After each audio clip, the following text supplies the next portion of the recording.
तक दिल में जान है।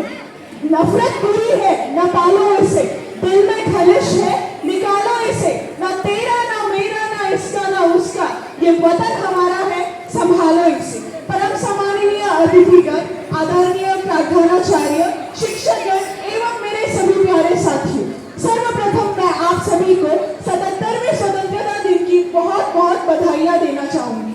आज से ठीक 77 साल पहले यानी 15 अगस्त 1947 को हमारा देश अंग्रेजों की हुकूमत से आजाद हुआ था।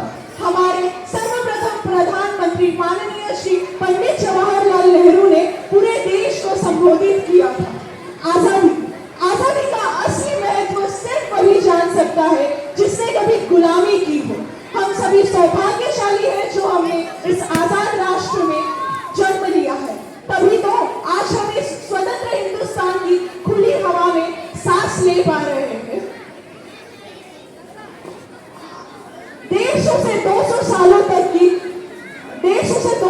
तक की गुलामी के बाद हमारा देश अंग्रेजों के राज से आजाद हुआ था।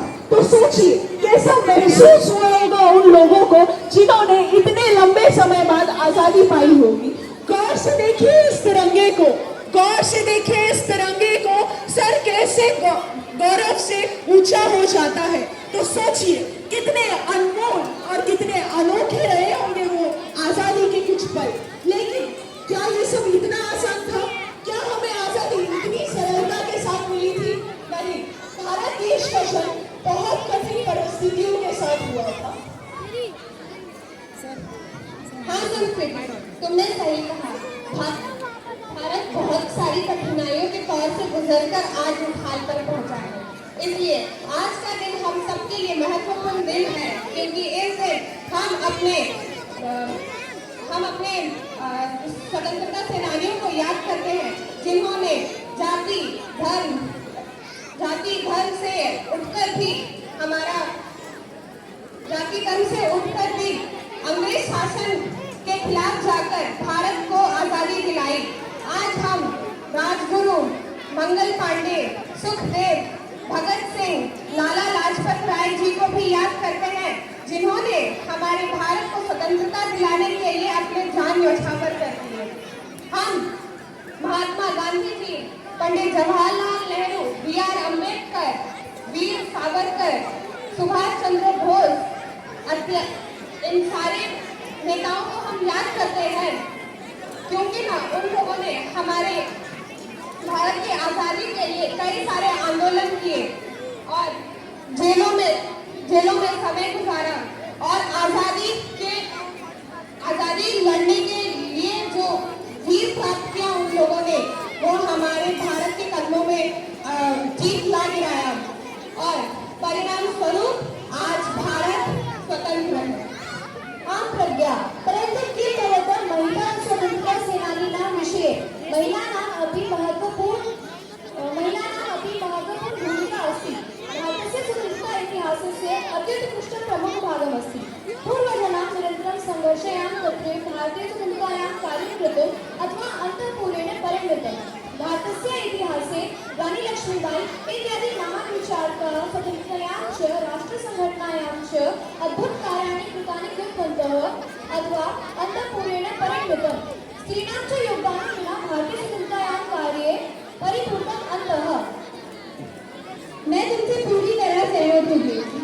मैं पूरी तरह मान सकती हूँ कि जैसे महिला सेनानियों ने संघर्ष किया, वैसे ही पुरुष सेनानियों ने भी किया था। लेकिन उसके बाद का क्या?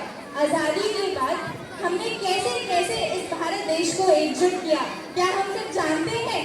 नहीं। आज़ाद भारत के सामने कई सारी चुनौतियाँ आई। भारत का बंटवारा हो चुका था। अंग्रेज भारत को धार्मिक आधार पर बांट कर चले गए थे। इस वजह से कई सारे लोग पाकिस्तान की भारत से पाकिस्तान करने में रह गए। कई लोगों की तो जान तक चली गई थी। भारत की प्रथम सरकार के सामने भी कोई कम चुनौतियाँ नहीं आई थी, बहुत सारी चुनौतियाँ आई, जैसे कि विस्थापित लोगों को स्थापित करना, उन लोगों की शिक्षा, कृषि इत्यादि जैसी समस्याएं। भारत सोने की चिड़िया था, उसे अंग्रेज लूट कर चले गए। इस वजह से हमारा भारत गरीबी से जूझ रहा था, लेकिन हमारे भारत की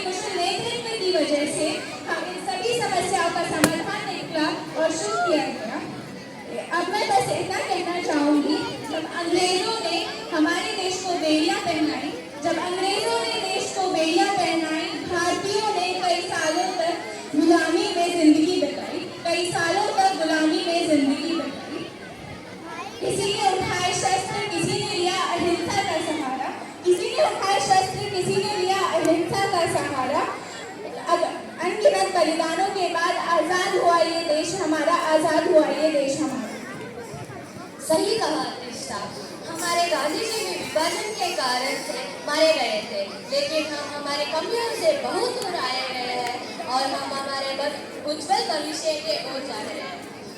आज़ादी के पश्चात हमने रूस के सहायता से हमारी अंतरिक्ष क्षमता और सैनिक क्षमता इत्यादि का सुदृढ़ किया है। देश में शिक्षा, कृषि और उद्योग, अंतरिक्ष सूचना प्रौद्योगिकी के क्षेत्र में अपार उन्नति प्राप्त की और आर्थिक प्रगति के पथ पर अग्रसर है। हम इसे जानकर अपार प्रसन्नता होती है कि हमारे देश अग्रणी देशों में आते हैं। आज हम मोटर कार, रेल, वायुयान, जलयान, मिसाइलों सब कुछ हमारे देश में निर्मित कर रहे हैं। हमने अंतरिक्ष में आर्यभट्ट से लेकर चंद्रयान 3 तक का सफर कर लिया है। आज हमारी सीमाएं सुरक्षित हैं। हमने 3 बार पाकिस्तान को युद्ध में हराया है और सन 1962 में चीन को नाकों चले चपाए। जैसा कि अभी मेरी साथी ने कहा कि आज भारत एक अग्रणी देश है, आप जरा गौर फरमाइए इस पे। क्या अंग्रेजी हुकूमत में यह मुमकिन था? बिल्कुल नहीं। हम सब यह जानते हैं और हम यह भी जानते हैं कि हर एक चीज की एक कीमत होती है और हमने आजादी की कीमत हमारे पूर्वजों के लहू से चुकाई है। और हमारे पूर्वजों ने हमें सिर्फ आजादी ही नहीं दी, उसके साथ अनेकों जिम्मेदारियां भी दी थी, जिनमें से एक थी नशे, भ्रष्टाचार जैसी असभ्य चीजों से दूर रहकर देश की उन्नति में भागीदार बनना, जिससे हमारा प्यारा भारत एक विकसित देश बन सके। हमें हमारे पूर्वजों द्वारा पिरोए गए सपनों को साकार करना है, जिन्होंने हमारे आजाद भविष्य के लिए अपना वर्तमान दांव पर लगा दिया। अंत में मैं सिर्फ इतना ही कहना चाहूंगा कि इस आजादी को पाने के लिए हमने दिए बहुत बलिदान, इस आजादी को पाने के लिए हमने दिए बहुत बलिदान। राजगुरु सुखदेव, भगत सिंह हो गए हैं कुर्बान।